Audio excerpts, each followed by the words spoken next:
Hey gang, today we want to talk about simplifying fractions. Simplifying. Simplifying. What word do you see in simplifying that you know? The word simple. Simple means you make it easy. Okay. When we simplify fractions, what we're trying to do is we're trying to write a fraction that's going to make it easy for someone to understand. It's going to make it easy for them to visualize, all right, to get a mental picture of what it is you're talking about. If I told you that there were fans at a game, and the fraction of fans at a game, 1,250 2,500ths of the fans were wearing red shirts. Can you picture how many that is? It's hard, isn't it? Because it's hard to compare this to this. What if I told you that half of the people were wearing red shirts? Easier to see? Sure it is. You can visualize half. There's a big group, put it into two parts, and one of the two parts is wearing a red shirt. These fractions are the same thing. They're equivalent fractions. Okay, they mean the exact same thing. The only difference is when you have such a big denominator, we're looking at tiny, tiny pieces. Okay, and that's why there's that many of them. When you have a small denominator, we're making big pieces. So when we simplify a fraction, what we're doing is we're trying to make the pieces as big as possible because that's easiest for us to picture, to understand. Okay, so the question that we want, not the why do we simplify so we can visualize it better. Now the question is, how do we do it? And we simplify using division. Again, do you know your facts? You hear me say it a lot. If you know your facts, simplifying is very easy to do. We're going to take a fraction like 9/12. Okay, 9/12. Not too hard to visualize because 12 is not a huge number. I can kind of get an idea of what that looks like. But we still simplify any chance we get, we will always simplify fractions. How do we do it? Well, we look at the numerator. Okay, we're going to focus on the numerator first. And what we try to do is we try to factor the numerator. What are all the things that give you 9? Well, I certainly know that it's 1 times 9, so I'm going to just make a list up there. 1 and 9, 1 times 9. Are they the only things? Is 9 a prime number? It's not. So what else gives you 9? 3 times 3. You don't need to write the 3 twice because it's a factor. Those are the factors of 9. 1 times 9, 3 times 3. So those are my 3 factors of 9.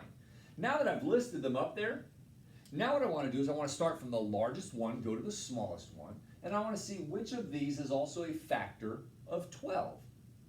Okay? Is 9 a factor of 12? If I count by 9, do I get 12? 9, 18? Nope, I don't. I can cross that one out. Is 3 a factor of 12? 3, 6, 9, 12. It is. Since 3 is a factor of both numbers, I'm going to divide both of these by 3. I'm going to do 9 divided by 3 and 12 divided by 3. And I'll just write the division sign right there and put the 3 next to it. And now I'm going to divide, going across. 9 divided by 3 is 3. 12 divided by 3 is 4. 9/12 is equivalent to, they're the same thing, it's equal to 3/4. Is 3/4 a little easier for you to picture and to imagine in your head? It is for me. Okay, I can imagine a rectangle, 4 parts, 3 of them are shaded. That's easy. Okay, it's easier for me than 9/12 was. I simplified it. I made it simpler for me to visualize, to understand. Okay, and I did it through division. Let's try another. Let's do 10/14. 10/14. Well, what are my, and remember, I'm going to factor out the 10 first. What gives me 10? Well, obviously 1 times 10. What else gives me 10? What else can I multiply to get 10? 2 times 5. So those are my factors of 10. Now I'm going to go biggest to smallest and see what else is a factor of 14. Is 10 a factor of 14? If I count by 10s, do I get 14? 10, 20, 30, nope. I passed 14, didn't get it. If I count by 5s, do I get 14? 5, 10, 15, nope, I passed it. Now I'm down to 2 and 1. If I count by 2s, do I get 14? 2, 4, 6, 8, 10, 12, 14. I do. I get 14. I also do that because 14 is an even number, and if you count by 2s, you will always get an even number. So I'm going to divide both of these by 2. You must divide by the same number. You can't do 1 by 1 and 1 by another number. 10 divided by 2 is 5. 14 divided by 2, 7. My simplified fraction is 5/7. Okay? Let's do another one. Let's do, what do you think? 6/8? Sure, I heard somebody say 6/8. All right, 6/8. Okay? Let's factor the 6. What gives you 6 when you multiply? 1 times 6, sure. And 2 times 3. We're going to go largest to smallest now. Is 6 a factor of 8, 6, 12? Nope, 6 doesn't work. Is 3 a factor of 8? 3, 6, 9? No. 2 is though, because 8 is even, so I'm going to divide both of them by 2. 6 divided by 2 is 3. 8 divided by 2 is 4. And 6/8 is equivalent to, or equal to, 3/4. Okay. Let's pick a bigger number. Let's do something crazy here. Let's do 25/40. Oh no, we can do it. 25/40. What are my factors of 25? Well, 1 times 25, always 1 in the number, right? What else gives me 25? 5 times 5. Don't panic. Don't panic. We do the same thing every time. It's easy. All right. If I count by 25s, do I get 40? Think about quarters. 25, 50, right? 25 doesn't work. So now we've got to try 5. If I count by 5s, do I get 40? I do, because it ends in a 0. I will get it. So I'm going to do divided by 5. Divided by 5. All right?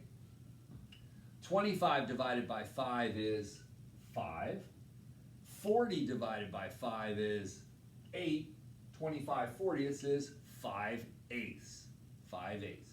Guys, when you simplify, you're simply factoring your numerator, finding a number you can divide them both by. Now, if they're both even, you can always divide by what? You can always divide by 2, but be careful. I want to show you something. Let me do, let's do 12/16. Okay? Now, sometimes I get kids who want to rush and they say, oh, even number, but I'm going to divide by 2. Okay. Now, I'm telling you should factor the 12. That's what I say to do. You get some kids who are in a hurry. Oh, I'm going to do divided by 2, divided by 2. Okay, let's do that. 12 divided by 2 is 6. 16 divided by 2 is 8. You reduced it. You made it smaller, but you didn't simplify it yet. They're both even, aren't they? I can divide them both again by 2. 6 divided by 2 is 3.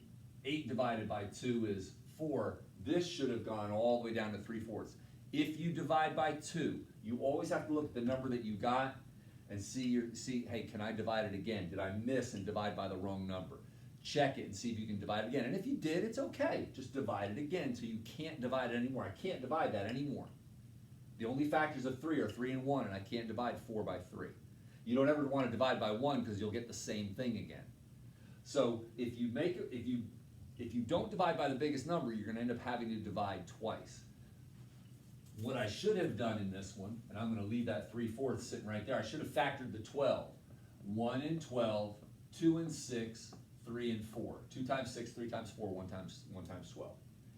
If I count by 12s, 12, 24, that's not a factor. If I count by 6s next, 6, 12, 18, that's not a factor.